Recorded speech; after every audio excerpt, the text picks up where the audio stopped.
یو کس دا تپوس کړی دی چې قاري صاحب پوښتنه مې دا ده چې په لمونځ کې د صورت ویل که په ترتیب ونه ویل شي، لکه سورة الفلق مخکې رکعت کې ویل شي او سورة الکوثر وروستو کې ویل شي، څه مسله خو نه کوي.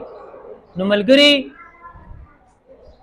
کوم صورت چې وروستو دی هغه تا را مخکې کو او کوم صورت چې مخکې دی هغه تا په وروستني رکعت کې ووې، نو دا کار چې دی مکروه دی. ها مکروه دی مطلب دی چې په ثواب کې کمی راځي. په کار داسې نه ده، په کار داسې ده چې په اول رکعت کې مخکې صورت ویل شي او په دویم رکعت کې بیا وروستو صورت. مثال په اولني رکعت کې الم تر کیف ویل شي، په دویم رکعت کې لإلاف قریش ویل شي یا ان اعطینا ویل شي، اذا جاء نصر الله ویل شي، بیا داسې ورپسې کنه په ترتیب باندې.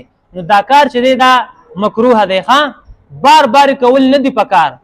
لکه مثال تی په یو منځ کې مو کې په بل منځ کې په بل منځ کې په بل منځ کې نو پکار داسې نه ده. ها ځکه دا مکروه دی. دا پکار داسې ده چې په ترتیب باندې ویل شي، چې کوم صورت پیله دی چې هغه پیله ویل شي او چې کوم صورت هغې نه وروسته دی په دویم رکعت کې هغه صورت ویل شي. ما تاسو له مثالونه درکړه. ها